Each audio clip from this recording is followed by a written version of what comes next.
Hello, my name is Wayne Randolph, veterinarian from Flemington, New Jersey. I am here with my good friend Lynn Soucy, who I am nominating for a special NJVF award. Lynn Soucy is a remarkable man. His life's passion is avian rehabilitation.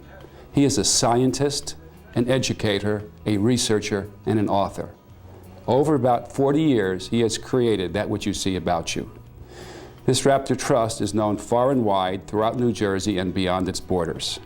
This man, humble, self-assuming, and with a wry sense of humor, is quite the remarkable fellow. I'm Dr. Lynn Soucy. I'm the proprietor and cage cleaner and major domo here at the Raptor Trust. This is one of our educational birds. Her name is La Nina. She is an American barn owl, common barn owl, not very common actually.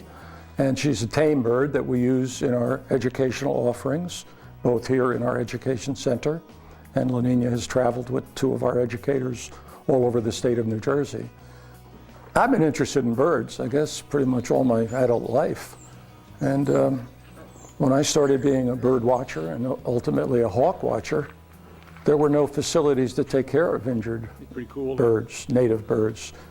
Not until 1972, when the Migratory Bird Treaty Act was passed, were hawks and owls even protected. The Native Americans and Indians, American Indians, had a name for the peregrine that translated out of Sioux or whatever, that meant Bigfoot, the size of her feet. Bird catchers have bigger feet than the rodent catchers. You know, they're different arrangement on toes. So my wife and I moved to this great swamp in 1968, and we started a small backyard, literally backyard hospital to deal with some of the injured birds. We started very, very modestly, had 2 to 3 to a dozen birds a year, and by 1980, after running it and funding it out of our pockets, it got to be 4-digit numbers that were coming. The budget was exorbitant. I couldn't do it alone anymore. And so a friend of mine who was a bird watcher and a lawyer incorporated us. And in 1982, we became a tax-exempt corporation under IRS 501c3. Now I can go out and beat up my rich friends and solicit money to help me do this. And since that time, like 24 years, we've been adding to the facility, making it better, hiring full-time staff. Modern day Raptor Trust is a comprehensive center. The facility consists of a 14-acre compound, most of which is filled up with cages. I think there are 275,000 cubic feet of contained caging, where we handle anywhere from 3,000 to 4,000 birds annually. We have a complete hospital and a veterinarian, a surgeon that is here 1 day a week. We have 3 veterinary technicians, one that's been here 20 years. We have a gift shop and pretty much everything that we need to do our thing, we have on site.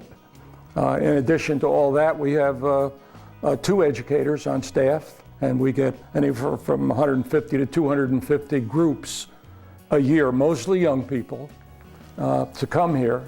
And we teach them a little bit about nature and a little bit about conservation and a lot about the birds of prey, which are our major function.